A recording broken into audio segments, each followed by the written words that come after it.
സാമ്പത്തിക വിദഗ്ധ Shrimati Mary George കൂടെ നമ്മോടൊപ്പം ചേരുന്നുണ്ട്. ശ്രീമതി മേരി ജോർജ്, സ്വർണത്തിന് ഓരോ സമയത്തും ഓരോ ട്രെൻഡിലാണ് വില കൂടിയും കുറഞ്ഞും കാണിക്കുന്നത്. ആദ്യം ഒന്ന് വില കുറഞ്ഞ് മോഹിപ്പിക്കും, പിന്നാലെ മണിക്കൂറുകൾക്കുള്ളിൽ ഇരട്ടി വില ഉയർത്തിയാണ് ഞെട്ടിക്കുന്നത്. ഈ രീതി കുറച്ച് നാളുകളായി തുടരുകയാണ്. എന്തായാലും വിലയിൽ കാര്യമായ ഇടിവൊന്നും അടുത്ത കാലമൊന്നും വരുത്താൻ പോകുന്നില്ലെന്ന് വേണ്ടേ പ്രതീക്ഷിക്കാൻ? അങ്ങനെ തീർത്ത് പ്രതീക്ഷിക്കാൻ വരട്ടെ. ഇപ്പോ നമ്മൾ ഒരു വർഷമായിട്ട് ഇന്ത്യ ഉറ്റുനോക്കിക്കൊണ്ടിരുന്ന ഇന്ത്യ-US വ്യാപാര കരാറാണ് യാഥാർത്ഥ്യമാകാൻ പോകുന്നു എന്ന് ഇന്നലെ നമ്മൾ അറിയുന്നത്. ഇന്നിപ്പോ അത് സ്ഥിരീകരിക്കുന്നു. ഇനി ഇന്ത്യയും US തമ്മിലുള്ള ഒരു സംയുക്ത കരാറ്, അവർ സംയുക്തമായിട്ട് ട്രംപും നരേന്ദ്രമോദിയും അല്ലെങ്കിൽ ഇന്ത്യയുടെ വാണിജ്യ വിഭാഗവും അമേരിക്കയുടെ വാണിജ്യ വിഭാഗവും ചേർന്ന് അങ്ങനെ ഒരു പ്രസ്താവന നടത്തിയാല് ഉറപ്പായിട്ടും നമുക്ക് ആ 18%, 50% ചുങ്കമായിരുന്നല്ലോ ഓഗസ്റ്റ് 7-ാം തീയതി മുതൽ ഇതുവരെ നിലനിന്നിരുന്നത്. അതാണ് ഇപ്പോ 18%-ലേക്ക് നീങ്ങുന്നത്. തീർച്ചയായിട്ടും അത്തരം ഒരു ആശ്വാസകരമായ, ഞാൻ തന്നെ ഈ ചാനലിൽ പറഞ്ഞിരുന്നു, 20%-ൽ താണ ഒരു നിരക്കിലേക്ക് എത്തിച്ചേരാൻ സാധ്യതയുണ്ടെന്ന് 2-3 ആഴ്ച മുൻപ് എനിക്കിപ്പോഴും ഓർമ്മയുണ്ടത്.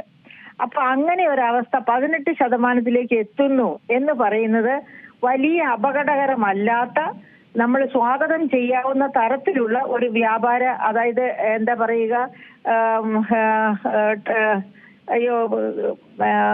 നമ്മുടെ പേരിലുള്ള ഇറക്കുമതി ചുങ്കം, അതായത് അങ്ങോട്ടുള്ള കയറ്റുമതി ചുങ്കം, അതാണ് ഇപ്പൊ 18%-ൽ ആക്കിയിരിക്കുന്നത്.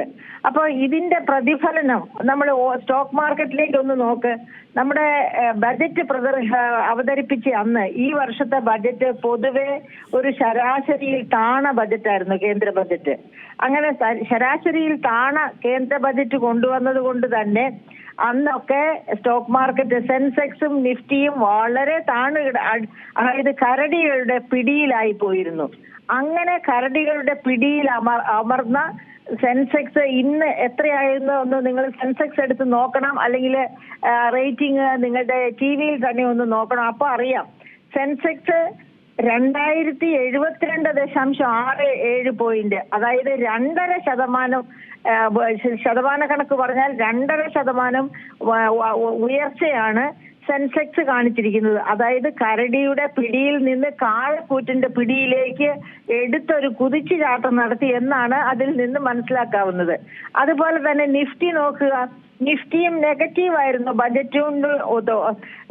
ബജറ്റിന്റെ അന്നും ബജറ്റിന്റെ അടുത്ത ദിവസവും. പക്ഷെ ഇന്ന് നോക്കുക, +639.15 എന്ന് വെച്ചാൽ അവിടെയും ഒരു നേരത്തെ നിലവാരത്തിൽ നിന്ന് ഒരു 2-2.5% വളർച്ച, എടുത്തുചാട്ടം നടത്തിയിരിക്കുന്നു നിഫ്റ്റിയും. അപ്പൊ രണ്ടും കരടികളുടെ പിടിയിൽ നിന്ന് കാളക്കൂറ്റിന്റെ പിടിയിലേക്ക് അമർന്നു ചാടി എന്നാണ് നമുക്ക് മനസ്സിലാകുന്നത്. എന്തുകൊണ്ട്? അതാണ് ഈ വ്യാപാര കരാറിന്റെ പ്രസക്തി. ഇന്ത്യയെ സംബന്ധിച്ചിടത്തോളം ഇന്ത്യയും US തമ്മിൽ ഒരു വ്യാപാര കരാറിൽ ഒപ്പുവെക്കുക എന്ന് പറഞ്ഞാൽ ഇന്ത്യയുടെ വിവിധ മേഖലകളിൽ അത് ചെലുത്തുന്ന പോസിറ്റീവ് എനർജി, ഉദാഹരണം നമ്മുടെ ഒരുപാട് തൊഴിൽ സാധ്യതകളുള്ള മേഖലകളാണ് അപ്പാരൽ മേഖല, അതുപോലെ തന്നെ തുകൽ മേഖല, സ്വർണ്ണ വജ്ര വ്യാപാര മേഖല, ഇലക്ട്രോണിക്സ് മേഖല. ഈ മേഖലകളിലൊക്കെ വലിയ മാറ്റം, അതായത് ഞാൻ നേരത്തെ തന്നെ പലപ്പോഴും പറഞ്ഞിട്ടുണ്ട്, അമേരിക്കയാണ് ഇന്ത്യയിൽ നിന്ന് ഏറ്റവും കൂടുതൽ വാങ്ങുന്ന പ്രധാനപ്പെട്ട രാജ്യമെന്ന്. തന്നെയുമല്ല, അമേരിക്ക ലോകത്തെ 1ാമത്തെ GDP രാജ്യമാണ്. എന്ന് വെച്ചാൽ ആ GDP-യുടെ പ്രത്യേകത എന്താണ്? നമ്മുടെ ഇവിടെ നിന്നുള്ള വില കൂടിയ വജ്ര സ്വർണ്ണ ആഭരണങ്ങളും മറ്റും വാങ്ങാൻ ശേഷിയുള്ള രാജ്യം. അങ്ങനെയുള്ള ഒരു രാജ്യവുമായിട്ടുള്ള വ്യാപാരമാണ് അനിശ്ചിതത്വത്തിൽ കിടന്നത്. ആ വ്യാപാരം നിശ്ചിതത്വത്തിലേക്ക് 18% എന്ന 50%-ൽ നിന്ന് 18% എന്ന ഒരു നിശ്ചിത മേഖലയിൽ റേറ്റിലേക്ക് വരുന്നു. അതാണ് ഈ ദിവസങ്ങളിൽ വന്ന കുതിപ്പ്. അപ്പൊ വ്യാപാര മേഖലയിൽ കുതിപ്പുണ്ടാകാൻ പോകുന്നു. അതുപോലെ തന്നെ സ്റ്റോക്ക് മാർക്കറ്റ് കരടിയുടെ പിടിയിൽ നിന്ന് കാളക്കൂറ്റിന്റെ പിടിയിലേക്ക് പോയിരിക്കുന്നു എന്ന് വച്ചാൽ നിക്ഷേപത്തിന് ഏറ്റവും നല്ല മാർഗമായി ഓഹരി വിപണിയും വ്യാപാരവും മാറുന്നു, സ്വർണ്ണ അല്ല.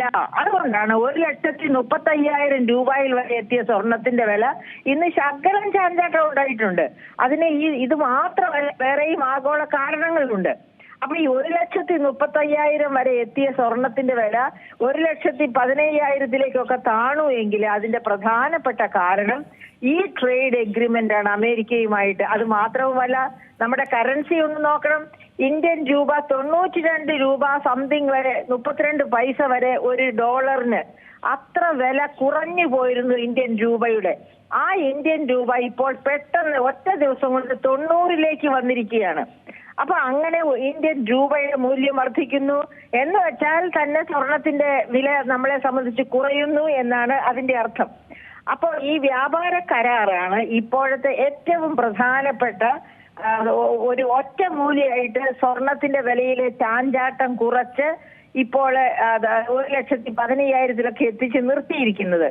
ഇനി ഈ വ്യാപാര എഗ്രിമെന്റ് പൂർത്തിയായിട്ട് എഗ്രിമെന്റിൽ എത്തുകയും പ്രശ്നങ്ങളില്ലാതെ മുൻപോട്ട് പോവുകയും ചെയ്യുകയാണ് എന്നുണ്ടെങ്കിൽ സ്വർണത്തിന്റെ വില 1,00,000 താഴേക്ക് വരും എന്നുള്ളതിന് യാതൊരു സംശയവുമില്ല.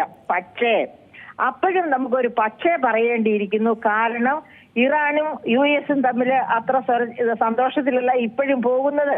ഇറാനെ ആക്രമിക്കാൻ US-നും അങ്ങനെയാണെങ്കിൽ പ്രത്യാക്രമണം നടത്താൻ, അതായത് ആണവ കരാറുമായിട്ട് ബന്ധപ്പെട്ട കാര്യങ്ങളിൽ അവര് തമ്മില് US-ഉം ഇറാനും തമ്മില് സ്വരവിച്ചേർച്ച ഇപ്പോഴും നടക്കുകയാണ്.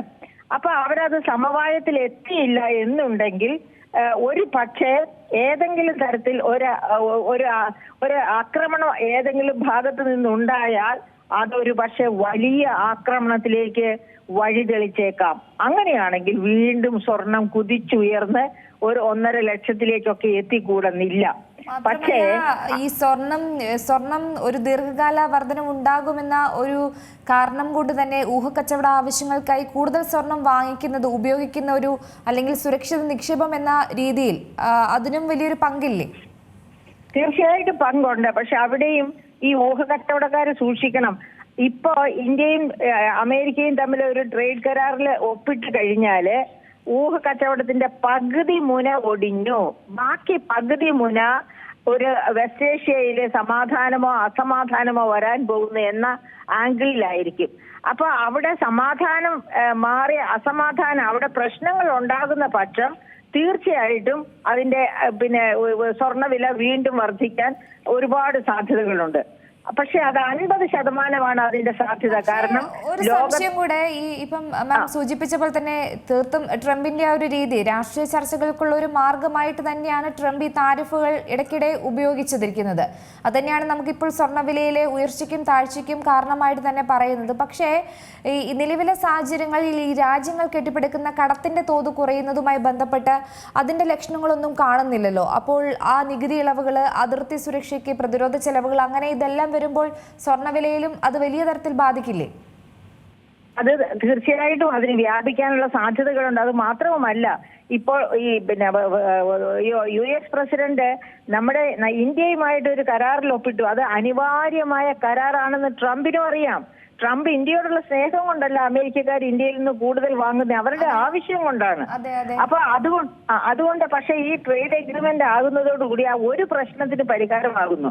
പക്ഷെ വേറെ നിരവധി പ്രശ്നങ്ങളാണ് ട്രംപ് കൊളുത്തി വെച്ച ഒരുപാട് പ്രശ്നങ്ങൾ ലോകത്ത് കിടക്കുകയാണ്. അദ്ദേഹം യുണൈറ്റഡ് നേഷൻസിൽ നിന്ന്, WTO-യിൽ നിന്ന് ഉറക്കെ മാറുന്നു. സ്വന്തമായിട്ടൊരു സമാധാന ഒരു ബോർഡ് രൂപീകരിക്കുന്നു. അതിലേക്ക് വരാത്തവരെയൊക്കെ അദ്ദേഹം ഇനി ഭീഷണിപ്പെടുത്തിക്കൊണ്ടിരിക്കും, ഒരു തരത്തിൽ അല്ലെങ്കിൽ മറ്റൊരു തരത്തില്. അപ്പൊ അതൊക്കെ കാരണം കൊണ്ട് ട്രംപ് മര്യാദക്കാരനായി വരുന്നത് വരെയും ഈ തരത്തിലുള്ള കയറ്റിറക്കൽ സ്വർണത്തിന്റെ വിലയിൽ ഉണ്ടായേക്കാം. പക്ഷേ നമ്മളെ സംബന്ധിച്ച് വളരെ ആശ്വാസകരമായ ഒരു കാര്യമാണ് ഇന്ത്യയും US-ഉം തമ്മിൽ ട്രേഡ് എഗ്രിമെന്റ്. പക്ഷെ അതിൽ തന്നെ ഇനിയും പ്രശ്നങ്ങളുണ്ട്. കാരണം ഇപ്പോൾ തന്നെ ഇന്ത്യയിൽ കർഷകരെ ഇതിനെതിരെ പ്രതികരിക്കുകയാണ്. എന്തുകൊണ്ടാണ്? ട്രംപിന്റെ ഭാഗത്ത് നിന്ന് റൂബി ഒരു പ്രസ്താവന നടത്തിയിരിക്കുന്നു. കാർഷിക മേഖല തുറന്നു തരാമെന്ന് ഇന്ത്യ സമ്മതിച്ചിരിക്കുന്നു എന്ന്. അത് വലിയ അപകടകരമായ ഒരു കാര്യമാണ്. കാരണം അമേരിക്കയുടെ 2% ജനങ്ങൾ കോർപ്പറേറ്റുകളാണ് കൃഷി നടത്തുന്നത്. മറിച്ച് ഇന്ത്യയിൽ അങ്ങനെയല്ല. ഇന്ത്യയിലെ 48% നേരിട്ട് ഇടപെടുന്ന ജോലിയാണ് കൃഷി എന്ന് പറയുന്നത്. കൃഷി കൊണ്ടാണ് അവർ ഉപജീവനം കണ്ടെത്തുന്നത്. 48% മനുഷ്യർ എന്ന് പറയുന്നത് ഏത് രാജ്യത്താണ്? ലോകത്തെ 1ാമത്തെ ജനസംഖ്യ 146 കോടി 39 ലക്ഷം ജനങ്ങളുള്ള രാജ്യത്താണ്. അതിന്റെ 48% കൃഷിയാണ് ഉപജീവനം എന്ന് പറയുന്നത്. അങ്ങനെയുള്ള ഒരു രാജ്യത്തേക്ക് കോർപ്പറേറ്റ് രീതിയിൽ വിളവെടുത്ത് അത് ഇങ്ങോട്ട് ഡംപ് ചെയ്യുമെന്നാണ് പറഞ്ഞിരിക്കുന്നത്. അവര് ഡംപിങ് എന്നുള്ള പദം ഉപയോഗിച്ചിട്ടില്ല. പക്ഷെ അവരെന്താണ് പറഞ്ഞത്? വളരെ വില കുറഞ്ഞ രീതിയിൽ ഇന്ത്യയിലേക്ക് കൃഷി ഉൽപ്പന്നങ്ങൾ, കാർഷിക ഉൽപ്പന്നങ്ങൾ അയക്കാമെന്ന് സമ്മതിച്ചിരിക്കുന്നുവെന്ന്. വളരെ വില കുറഞ്ഞ രീതി എന്ന് പറയുന്നതാണ് ഡംപിങ് എന്ന് പറയുന്നത്. അപ്പൊ ഇവിടെ കൊണ്ടുവന്ന് ഇവിടത്തെ കർഷകരുടെ ഉൽപാദന ചെലവിനേക്കാളും കുറഞ്ഞ ചെലവിൽ അമേരിക്കൻ ഉൽപ്പന്നങ്ങൾ വിപണിയിൽ എത്തിച്ചു കഴിഞ്ഞാൽ ഇന്ത്യ ഉൽപ്പന്നങ്ങൾ ആര് വാങ്ങും? നമുക്ക് എല്ലാവർക്കും ഉണ്ട് വിദേശ ഉൽപ്പന്നം എന്ന് പറഞ്ഞാൽ വലിയൊരു പ്രണയം അതിനോട്. അപ്പൊ ഇതുപോലെ ഈ അമേരിക്കൻ ഉൽപ്പന്നങ്ങൾ ഇന്ത്യൻ ഉൽപ്പന്നങ്ങളെക്കാൾ വില കുറഞ്ഞ് കിട്ടുമെന്ന് പറഞ്ഞാൽ എല്ലാവരും ആ ഉൽപ്പന്നങ്ങളുടെ പുറകെ പോകും. ഇന്ത്യയുടെ കാർഷിക മേഖല വിലയിടിവിലേക്കും കാർഷിക രംഗം പട്ടിണിയിലേക്ക് മാറുന്ന ഒരവസ്ഥ വരും. അപ്പൊ അത് കാരണം എഗ്രിമെന്റിൽ ആദ്യമൊക്കെ നമ്മുടെ ബഹുമാനപ്പെട്ട പ്രധാനമന്ത്രി അങ്ങനെ ഒരു എഗ്രിമെന്റിന് സമ്മതിക്കത്തില്ല, കാർഷിക ഉൽപ്പന്നങ്ങൾ ഇങ്ങോട്ട് ഇറക്കുമതി ചെയ്യാൻ സമ്മതിക്കില്ല എന്ന പിടിവാശി പിടിച്ചിരുന്നു. അപ്പോഴാണ് ട്രംപ് മുഷ്ക് കാണിച്ചത്. അപ്പൊ ഇപ്പൊ നരേന്ദ്രമോദി ആ പിടിവാശി കൈവിട്ടിരിക്കുക. അങ്ങനെ കൈവിട്ടിട്ടുണ്ടെങ്കിൽ ഈ വ്യാപാര കരാറ് തീർച്ചയായിട്ടും ഇന്ത്യയെ സംബന്ധിച്ച് വലിയ ഒരു ഭീഷണിയാണ്. നമ്മുടെ കാർഷിക മേഖലയെ തകർത്ത് തരിപ്പണമാക്കുന്ന ഭീഷണി അതിനകത്ത് ഒളിഞ്ഞിരിക്കുകയാണ്. അങ്ങനെ വരികയാണെങ്കിൽ ഇനിയും മാറ്റിമറച്ചിലുകൾ ധാരാളമായിട്ടുണ്ടാകും.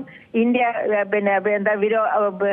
പ്രതികരിക്കുന്നത് ശരിയായ രീതിയിൽ. കാരണം ഇവിടെ കാർഷിക സമരം നമുക്കറിയാം, 800 ദിവസത്തിൽ അധികം നീണ്ട കാർഷിക സമരം കണ്ടതാണ് BJP ഗവൺമെന്റ്. ഇനിയും അവരൊരു കാർഷിക സമരം തൊടുത്തുവിട്ടാല് അത് ഒരു പക്ഷേ BJP ഗവൺമെന്റിന്റെ അന്ത്യം തന്നെ കുറിക്കുന്ന തരത്തിലുള്ള കാർഷിക സമരമായിരിക്കും. അപ്പൊ അങ്ങനെയൊന്നും വ്യാപാര വികാരം മെച്ചപ്പെടുത്തുന്നതിനൊപ്പം സാമ്പത്തിക വിപണികളിൽ അപകട സാധ്യത തന്നെയാണ് വർദ്ധിപ്പിക്കുന്നത്. അതെ, തീർച്ചയായിട്ടും വലിയ അപകട സാധ്യതകൾ ഇന്ത്യൻ വിപണിയിൽ, ഇന്ത്യൻ കാർഷിക വിപണിയിൽ നമുക്ക് ഇത് ചൂണ്ടിക്കാണിക്കുന്നുണ്ട്. പക്ഷെ നമുക്ക് ഒരു സംശയം എന്ന രീതിയിൽ ചോദിക്കുകയാണ്. അതായത് ഈ താരിഫുകളൊക്കെ ഉപയോഗിക്കുന്നതിലും അതും വലിയൊരു മാറ്റം വരാൻ സാധ്യതയില്ലേ? കാരണം ഈ ഡോളറിലുള്ള ആത്മവിശ്വാസം തകർക്കുന്നത് തന്നെയല്ലേ ഈ താരിഫുകൾ ഏത് രീതിയിൽ ഉപയോഗിക്കുന്നു എന്നത് ബന്ധപ്പെട്ട് കിടക്കുമ്പോൾ നമ്മൾ ഈ സ്വർണത്തെയൊക്കെ നോക്കുമ്പോൾ എങ്ങനെയായിരിക്കും അതിനെ പരിശോധിക്കുക? അതായത് താരിഫ് ഒരിക്കലും പ്രയോഗിച്ച് ഇമ്പോസ് ചെയ്ത് ഫിക്സ് ചെയ്ത് കഴിഞ്ഞാൽ പിന്നെ അതിനെ ഒരു തരത്തിലും അങ്ങോട്ടും ഇങ്ങോട്ടും മാറ്റാൻ പറ്റുകയില്ല. അത് മാത്രവുമല്ല, ഈ താരിഫ് ഇങ്ങനെ ഉയർന്നിരുന്നത് കൊണ്ട് തന്നെ ഇപ്രാവശ്യം കേന്ദ്ര ഗവൺമെന്റിന്റെ ബജറ്റില് എക്സ്പോർട്ട് താരിഫുകളെ ലഘൂകരിക്കാൻ, അതിന്റെ ആഘാതം ലഘൂകരിക്കാനുള്ള ഒരുപാട് പദ്ധതികൾ കൊണ്ടുവന്നിട്ടുണ്ട് ഈ പ്രാവശ്യത്തെ കേന്ദ്ര ബജറ്റില്. അങ്ങനെ എക്സ്പോർട്ടേഴ്സിനെ സഹായിക്കത്തക്ക ഒരുപാട് നയങ്ങൾ കൊണ്ടുവന്നിട്ടുണ്ട്. അതുകൊണ്ട് ഇപ്പൊ ഈ ട്രംപ് 18% ചുരുക്കി കഴിഞ്ഞാൽ വ്യാപാര മേഖല സമാധാനപരമായിട്ട് തന്നെ മുൻപോട്ട് പോകാനാണ് സാധ്യത, പഴയ കാലം പോലെ തന്നെ. പക്ഷേ ഈ ഇറക്കുമതി, കാർഷിക ഉൽപ്പന്നങ്ങളുടെ ഇറക്കുമതി വലിയ വില കുറഞ്ഞ തോതിൽ ഇങ്ങോട്ട് വന്നാലാണ് വലിയ അപകടം ഒളിഞ്ഞിരിക്കുന്നത്. മാത്രമല്ല ഈ കേന്ദ്ര ബാങ്കുകൾ അവരുടെ കരുതൽ ശേഖരത്തിന്റെ ഭാഗമായിട്ട് തന്നെ സ്വർണം കൂടുതൽ വാങ്ങിക്കൂട്ടുന്നതും ഈ സ്വർണ്ണവില കൂടാനുള്ള ഒരു കാരണം തന്നെയാണല്ലേ? അത് അവർ വാങ്ങിക്കൂട്ടുന്നത് ഒരു എമർജൻസി ഉണ്ടായാൽ അപ്പോ നമ്മുടെ കറൻസിയുടെ മൂല്യം പിടിച്ചു നിർത്താനാണ്. അതായത് 2 മാർഗങ്ങളിലൂടെയാണ് ഒരു സെൻട്രൽ ബാങ്ക് കറൻസിയുടെ മൂല്യം പിടിച്ചു നിർത്തുക. ആദ്യമൊക്കെ അവരെ ഏറ്റവും ഹാർഡ് കറൻസി എന്ന് പറയുന്നതാണ് ഡോളർ. ഏറ്റവും കിട്ടാനും എല്ലാവരും ഉപയോഗിക്കുന്ന, എല്ലാവർക്കും വേണ്ട കറൻസി, അതാണ് ഹാർഡ് കറൻസി. അത് അപ്പൊ എല്ലാവരും ഉപയോഗിച്ചതുകൊണ്ട് തന്നെ അതിന്റെ ലഭ്യത കുറവായിരിക്കും. അപ്പൊ ഹാർഡ് കറൻസി ഓരോ സെൻട്രൽ ബാങ്കിന്റെയും കസ്റ്റഡിയിൽ കാണും. പിന്നെ സ്വർണം കാണും. അപ്പൊ ഈ ഹാർഡ് കറൻസി പുറത്തിറക്കിയിട്ടും രക്ഷപ്പെടാത്ത സാഹചര്യങ്ങളിലാണ് സ്വർണം പുറത്തിറക്കുന്നത്. ഇപ്പൊ നമ്മുടെ റിസർവ് ബാങ്ക് ഓഫ് ഇന്ത്യയുടെ കയ്യിൽ 880 ടൺ സ്വർണമാണ് ഉള്ളതായിട്ട് കഴിഞ്ഞ മാസമൊക്കെ നമുക്ക് പുറത്തു വന്ന വസ്തുത. അപ്പൊ 880 ടൺ സ്വർണം സൂക്ഷിച്ചിരിക്കുന്ന റിസർവ് ബാങ്കിന്റെ ആ ബാക്കിങ്ങിൽ നിന്ന് പിന്നെ ഡോളർ വിറ്റഴിച്ചത് പോരാതെ വന്നാലാണ് സ്വർണം എടുക്കുക. അപ്പൊ അങ്ങനെ ഒരു എമർജൻസി ഉണ്ടായാൽ, ഇപ്പൊ വെസ്റ്റ് ഏഷ്യയിൽ ഉണ്ടായതുപോലെയൊക്കെ ഒരു എമർജൻസി ഉണ്ടായാൽ ഇന്ത്യയുടെ കറൻസിയുടെ മൂല്യം കാത്തുരക്ഷിക്കാൻ വേണ്ടി ആണ് കൂടുതൽ സ്വർണം വാങ്ങി വെക്കുന്നത്. പക്ഷെ ഏറ്റവും വില കൂടിയിരിക്കുമ്പോഴല്ല സെൻട്രൽ ബാങ്കുകൾ സ്വർണം വാങ്ങുന്നത്, താരതമ്യേന വില കുറഞ്ഞു കിട്ടുന്ന സാഹചര്യത്തിലാണ്. എന്നിട്ട് അവരത് സൂക്ഷിക്കുകയാണ് ചെയ്യാറുള്ളത്. അപ്പോ ഇപ്പൊ വില വളരെ കൂടിയിരിക്കുന്ന സാഹചര്യമാണ്. ഇപ്പോൾ റിസർവ് ബാങ്ക് ഒരിക്കലും സ്വർണം വാങ്ങിക്കില്ല. ഇപ്പോൾ വേണ്ടി വന്നാൽ പുറത്തിറക്കും, വിറ്റഴിക്കും. എന്തിനാണ്? നമ്മുടെ കറൻസിയുടെ മൂല്യം പിടിച്ചു നിർത്താൻ വേണ്ടി. പക്ഷെ ഈ അടുത്ത നാളില് ഈ കഴിഞ്ഞ വർഷമായിട്ട് സ്വർണം വിറ്റ് കുറെ പുറത്ത് ഇട്ടിട്ടുണ്ട്. പക്ഷെ ഏറ്റവും കൂടുതൽ വിറ്റഴിച്ചത് ഡോളറാണ്. ഈ ഡിസംബറിൽ തന്നെ 970 കോടി ഡോളറാണ് നമ്മുടെ കറൻസിയുടെ മൂല്യം സംരക്ഷിച്ച് നിർത്താൻ വേണ്ടി റിസർവ് ബാങ്ക് ഓഫ് ഇന്ത്യ പുറത്തുവിട്ടത്. ശരി, വളരെയധികം നന്ദി മാമി അവസരത്തിൽ പ്രതികരിച്ചില്ല.